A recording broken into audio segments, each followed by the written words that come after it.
안녕하세요. 안녕하세요. 네, 반갑습니다. 오래간만에 뵙고 네. 출국 준비로 바쁘신데 시간 내주셔서 감사합니다. 네. 오늘은 작년에 저랑 같이 1라운드 집중으로 준비를 하셔서 좋은 결과 받으신 지원자분을 모셨어요. 자기소개부터 좀 해주실까요? 네. 안녕하세요. 저는 이번에 와튼에 조인하게 되었고요. 와튼에 조인하기 전에는 컨설턴트로 약 4년간의 경력을 가지고 지원을 하게 되었었습니다. 네. 왈튼을 붙었으니까 너무 좋은 결과인데 또 좋은 결과가 많이 있거든요. 그래서 전체적으로 지원을 어떤 학교들을 했고 어떤 데를 붙었고 이런 얘기를 좀 더 구체적으로 해주실 수 있을까요? 네. 네. 저는 총 M7 중에서는 6개의 학교를 지원을 했었고요. 그 중에서 5군데가 되었고, 와튼을 포함해서 MIT 슬론, 노스웨스턴 켈로그, 시카고 부스, 그리고 콜롬비아 이렇게 됐었고요. 그리고 사실 제가 지원을 할 때 한참 이제 또 비자가 어렵다라는 이야기들을 좀 들었어가지고 혹시 미국이 안 될 수도 있다면 비자가 안 된다고 하면 또 영국도 좋은 학교들이 많다 보니까 영국을 좀 한번 바라보게 되었었고 영국에는 옥스퍼드 지원을 해서 합격을 하게 되었었습니다. 네, 정말 축하드립니다. 감사합니다. 엄청난 결과고요. 이제 그런 학생분들께서 어우 대단한데? 라고 하면서 근데 저 사람은 GMAT이 엄청나겠지 뭐가 어떻겠지 이렇게 생각을 할 것 같은데 그런 시험 점수라던가 아니면은 우리 누메리컬하게 얘기할 수 있는 것들 또는 이제 자기 백그라운드 이런 거 좀 더 오픈해 주실 수 있을까요? 네. 네. 일단 점수라고 볼 수 있는 거는 크게 2가지일 것 같고 그 중에 하나가 GMAT인데 저는 GMAT 포커스 기준으로 675라서 엄청 높은 점수는 아니었어요. 굉장히 평이한 점수였고 그리고 이제 또 하나는 토플일 텐데 토플 같은 경우에는 제가 해외에서 좀 거주했었던 경험이 있어서 한 117점 정도 나왔었습니다. 그리고 그 외에 좀 numerically 얘기할 수 있는 거는 이제 학점인데 저는 학점 같은 경우에는 한국에서 대학교를 졸업을 했고 학점 관리는 좀 비교적 열심히 한 편이라서 한 4점대 중반 정도의 점수를 가지고 지원을 했었어요. 그리고 앞에서 말씀드린 것처럼 저는 컨설턴트로서 컨설팅 경험을 약 4년 정도 들고 지원을 했었습니다. 지원하는 데 있어서 이렇게 나는 근데 지원할 때 이렇게 해야지 라고 생각했었던 그런 나름의 전략? 이런 것들도 있었을까요? 네. 저 같은 경우에는 이거 지원하는 기간 동안 개인적으로 결혼도 있었고 승진도 있었고 해서 최대한 좀 빨리 끝내고 싶다라는 생각이 있어서 라운드 2, 3를 고민하기보다는 좀 라운드 1으로 빨리 끝내자라는 마음이 있었고요. 그래서 거기에 맞춰서 좀 더 시험도 빨리빨리 보려고 했었던 것 같고 좀 그렇게 좀 빨리 앞으로 당기려고 했었던 게 제 주요 전략이었던 것 같습니다. 맞아요. 그리고 거기에서 이제 초반에 그래서 좀 체크하고 싶었을 부분이 675가 오케이인가 더 맞아요. 해야 되는가 이 부분인데 이제 제가 맞아요. 명확하게 괜찮다 675면은 그냥 원서에 집중하자 네. 라고 얘기를 해서 그대로 1라운드 집중해서 했고요. 실제로 정말 열심히 따라와 주셨고 함께 노력을 해서 나는 1라운드에 다 써야 돼요 라고 해도 그럼 몇 개를 쓸 수 있는데 라는 부분은 지원자마다 다를 텐데 진짜 이를 악물고 해주셔서 결혼해야 돼 해야 돼 이런데 이를 악물고 하셔가지고 1라운드에 정말 우리 다 준비해서 좋은 결과를 받을 수 있었습니다. 그건 성공적이었던 것 같고 레주메도 있을 거고 에세이도 있고 또 추천서도 있을 거고 그런 것들에 대해서 좀 나름의 준비 과정이나 이렇게 작업을 하다 보니 이런 부분이 다르게 느껴지더라 이런 것들이 있을까요? 막상 레주메를 쓰다 보니까 이 한 장에 굉장히 많은 스토리를 전달할 수 있다는 거를 좀 배우게 되었거든요. 그거를 저 스스로 배웠다기보다는 이제 대표님이랑 얘기를 하면서 이 레주메만 보더라도 내가 어떤 꿈을 가지고 있는지, 내가 왜 MBA를 와야 되는지, 내가 그 전까지는 뭘 했는지를 다 보여주는 한 장의 스토리더라고요. 그래서 그 스토리를 쓰는 데 있어서 대표님이랑 되게 많이 대화를 나눴었던 것 같고 그 플로우를 보여줄 수 있도록 했었던 게 가장 큰 노력이었던 것 같아요. 레주메 차원에서는. 그리고 두 번째는 이제 에세이일 텐데 에세이 같은 경우에는 항상 좀 대부분의 학교들이 크게 3가지의 질문들을 하고 있고 그 3가지의 질문 간의 연관성을 좀 보여줘야 된다라는 거를 항상 말씀을 주셔서 그 스토리가 어떻게 되면 좀 더 연계되어 보일 수 있는지 이게 하나의 사람으로 보일 수 있는지를 되게 많이 대화를 해 나가면서 쓸 수 있었던 것 같아요. 그리고 마지막은 추천서일 텐데 네. 추천서 같은 경우에는 저는 회사에 입사하면서도 되게 주니어일 때부터 MBA에 대한 생각이 있다라고 회사분들께 좀 많이 말씀을 드렸었고 저희 회사 같은 경우에는 좀 높이 계시는 리더십 분들도 MBA 출신 분들이 꽤나 계셨어가지고 조금 더 편안하게 이야기를 꺼내고 그분들도 좀 더 적극적으로 추천서를 써주실 수 있었던 것 같습니다. 여러 가지 경험을 공유해 주셨는데 본인이 사실 MBA를 원서를 쓰면서 뭐 생각한 거가 아니라 몇 년 전부터 생각을 하셨고 그때부터 이 원서를 쓴다라는 그 프로세스에 대한 상상도 나름 해보셨을 것 같아요. 그렇게 상상하셨던 그것과 실제로 경험을 해보고 나니까 요런 거는 좀 내가 미리 생각했었으면 좋았을 것 같고 제가 미리 알고 있었더라면 더 열심히 했었을 것 같은데 뒤늦게 이제 대표님께서 말씀을 주셔가지고 알게 돼가지고 뒤늦게라도 어떻게든 해보려고 했었던 부분인 것 같은데 학교들은 결국에는 왜 우리 학교를 오고 싶은지 이 사람이 정말 우리 학교에 관심이 있는 게 맞는 건지를 정말 알고 싶어 하는 것 같아요. 근데 그 중에 방법 중에 하나가 결국에는 그 학교에 다니고 있는 현재 재학생분들이나 뭐 교수님들이나 그런 분들께 연락을 하고 그런 세션들도 되게 열심히 참여하고 그런 걸로 학교는 약간 간접적으로라도 알 수 있는 것 같은데 사실 저는 그거에 대해서 전혀 모르고 있는 상태였어요. 근데 그게 필요하다는 걸 전혀 모르는 상태에서 이제 대표님께서 그런 좀 리치아웃 하는 거를 좀 해봐야 될 것 같다라고 말씀을 주셔서 그러면은 오케이 내가 이 학교들마다 다 한 명씩 찾아서 내가 관심 있는 클럽에 있는 뭐 프레지던트나 바이스 프레지던트 다 포함해서 내가 다 연락하겠다라고 해서 정말 하루에 메일을 한 15개, 20개씩 보냈던 것 같아요. 근데 그거를 좀 미리미리 할 수 있었더라면 좀 더 그분들도 제가 한참 또 연락할 때가 그들이 썸머 인턴을 하는 시즌이었어가지고 오히려 답변도 많이 받지 못하고 그랬었거든요. 근데 오히려 그분들이 학교에 있었을 때 제가 보냈더라면 더 적극적으로 대화를 나눌 수 있었을 텐데 그런 생각이 있어서 약간 팁이랑도 좀 연계가 되겠지만 좀 미리미리 리치아웃을 열심히 해보면 좋을 것 같다. 학교에 있는 뭐 재학생이나 교수님들께 이렇게 좀 생각을 하고 있습니다. 컨설팅, MBA를 준비하다 보면 컨설팅 업체, 서비스 프로바이더도 여러 군데가 있으니까 누구랑 하는가도 되게 중요한 디시전 메이킹 순간이었을 것 같아요.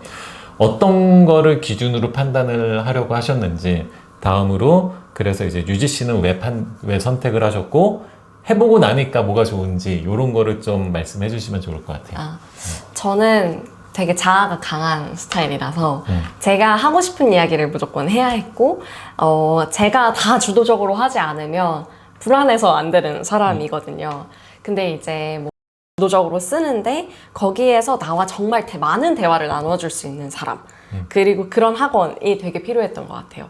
그래야지 사실 제가 생각하지 못했었던 것들도 대화를 나누면서 나올 수 있는 건데 그치만 제가 가장 포인트 짚고 싶었었던 거는 결국에는 내가 좀 주도적으로 할 수 있는 거 그게 되게 중요했고 사람마다 조금 다르겠지만 저는 누군가가 이 토픽으로 그냥 무조건 써야 된다 라고 해서 그 토픽으로 글을 써야 됐었다고 하면 혹은 뭐 대략적으로 써주고 거기에서 고치세요 라고 했었다면 저는 잘 못했을 것 같아요. 저와는 너무 스타일이 맞지 않아서 그리고 제가 뭐 가진 평범한 백그라운드를 가지고 좀 좋은 결과들을 얻지도 못했을 것 같고 근데 제가 UGC를 결국에는 선택하게 된 이유는 내가 주도적으로 하되 나와 정말 많은 대화를 나눠줄 수 있는 학원이라고 생각을 했고 그 관점에서 선택을 하게 되었고 또 한 가지는 제가 굉장히 좋아하는 선배가 있는데 또 그 선배도 UGC를 통해서 주도적으로 할 수 있었고 좀 좋은 결과를 얻을 수 있었어 가지고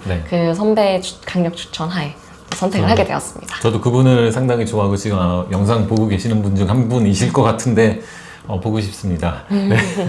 지금 이제 좀 앞으로 MBA를 준비하실 분들, 이 영상을 보고 계시는 분들한테 미리 얘기를 해주면은 좀 도움이 될 것 같다. 이런 조언 같은 게 있을까요? 크게 두 가지일 것 같은데 하나는 점수를 좀 더 일찍 열심히 공부를 해서 점수를 조금 더 빨리 따놨었다라고 하면 내가 마음이 좀 더 편하지 않았을까라는 생각을 좀 하기는 해요. 저는 회사 생활이 맨날 바쁘다라는 핑계로 미리미리 공부를 많이 못했었던 것 같고 그래서 좀 회사를 다니면서 공부를 한다는 게 좀 어려웠었는데 그걸 조금 더 미리 할 수 있었더라면 좋았을 것 같다. 왜냐면 기간이 좀 있기 그쵸. 때문에 그리고 또 두 번째로는 회사 생활에만 굉장히 회사 내에서의 나만 만들어 놨었던 것 같은데 회사 밖에서의 나의 스토리도 좀 만들어 볼 수 있었으면 좋았을 것 같다. 왜냐하면 회사에 입사하고 뭐 똑같이 회사가 너무 바쁘고 회사 일이 너무 어렵고 하다 보니까 회사에서의 나의 트레젝토리는 좀 열심히 쌓아 올렸던 것 같은데 그만큼 회사 밖에서의 나도 좀 중요했던 것 같아요.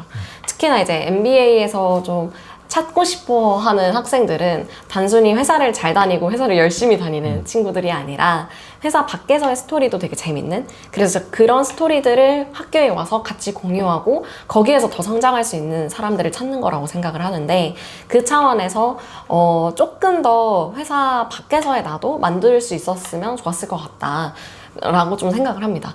힘든 또는 안타까운 지원자의 케이스가 회사에서 이제 회사 생활하면서 한국어가 없어요. 정말 뭐 시험만 내가 시험 점수만 확보해야지 라고 해서 막 시험 점수만 있으면 되는 걸로 생각을 하고 막 그걸 가지고 있어요.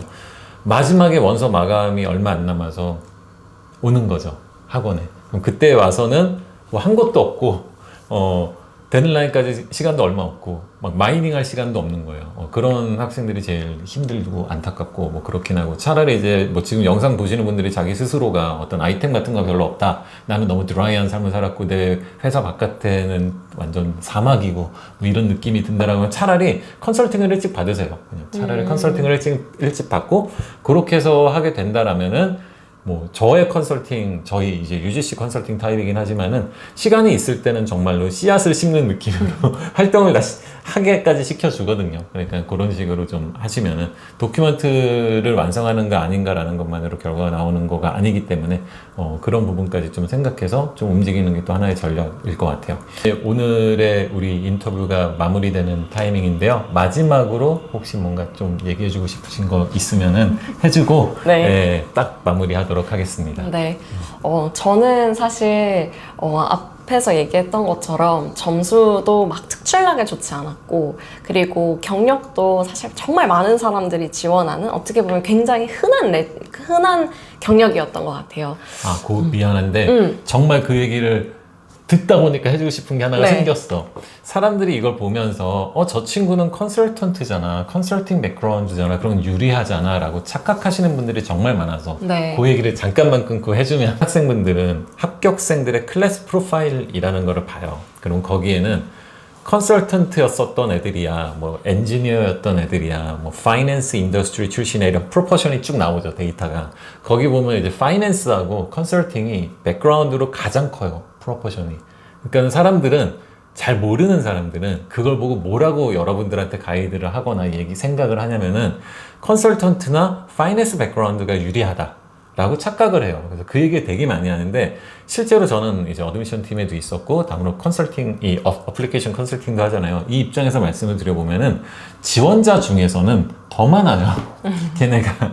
그러니까 지원자 중에서는 파이낸스와 컨설팅 백그라운드가 너무 많아요. 왜냐면 그들의 그 커리어상에서 보면 주변에 MBA가 너무 많고, MBA라는 거가 자기네 삶에서 어떻게 도움이 되는지가 명확하니까 정말 많은 분들이 MBA를 활용해서 가려고 하거든요. 그래서 오히려 제가 그 얘기도 했었던 것 같긴 하고, 모든 컨설턴트 백그라운드나 파이낸스 백그라운드 친구들을 만날 때 제가 얘기하는데 너네는 더 힘들어, 더 어려워. 왜냐면 훨씬 더 경쟁률이 높고, 근데 너랑 경쟁하는 애들은 전부 다 오히려 MBA에 대해서 잘 알아. 그게 일반적이야. 그러니까 더 치열해 라는 얘기를 많이 합니다. 그래서 정말 방금 말씀하셨던 것처럼 컨설턴트라고 하는 거가 그렇게 튀는 거가 아니라 일반적인 지원 백그라운드다라는 말씀이 이제 그런 면에서도 맞고, 또 하나 더는 어드미션 팀이 갑자기 다른 백그라운드 친구들하고 컨설턴트를 비교하지 않거든요. 컨설턴트들끼리 비교하는 거예요, 어차피. 그래서 만약에 여러분께서 컨설턴트 백그라운드라면 컨설턴트랑 경쟁을 하는 거고, 만약에 마케팅 백그라운드라면 마케팅 한 친구들하고 경쟁을 하는 거예요. 그래서 이제 그런 것들을 생각해서